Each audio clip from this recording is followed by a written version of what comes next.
Good evening. Before I start, if you like this story, or you just want to hear a background voice while you're doing an activity, do share my content. It helps me grow a little bit faster, and will make sure I can enslave myself here to provide you with even better quality. Do enjoy. In the 8th month of her pregnancy, my wife suffered a complication that required emergency surgery. When she woke up, I told her the surgery had been successful.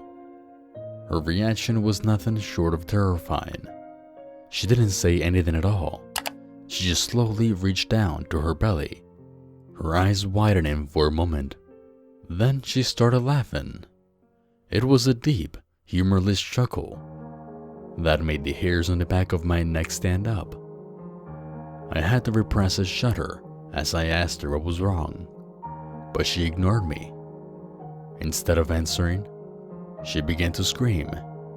Her whole body shaking as she thrashed and wailed, tearing out tufts of her hair and throwing them on the ground.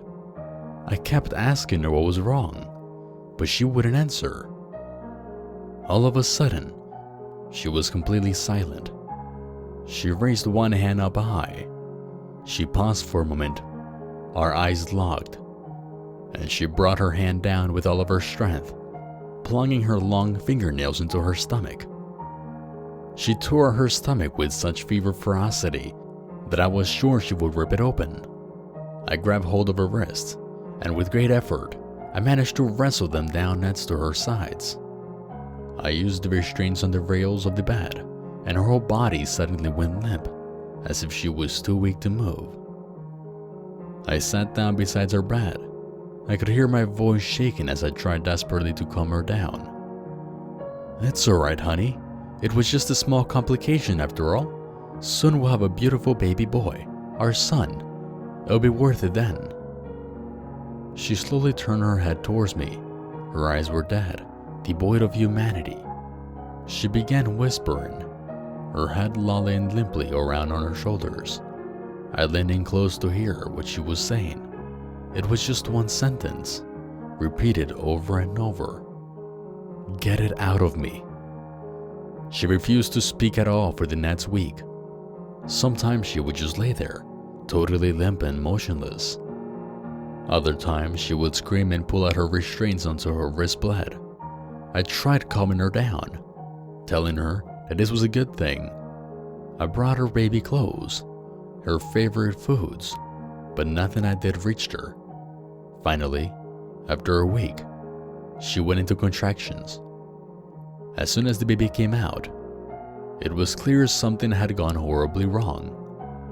The stench was unbearable, a sick, nauseating sweet smell. But the baby was worse. Its head was overly large, its eyes bulging and bloodshot, and the skin was black and ragged, sloughing off in my hands when I touched it. It was a miracle that my wife survived the birth. I tell myself that we're lucky for that, even if our son was born dead. She seems to be relieved that the pregnancy is over, but I just keep going over everything horrible that's happened in my head. It tore my heart out when she gave birth to our third stillborn son. And it was even worse when I had to force feed her those pills so I could perform the surgery to put him back inside her.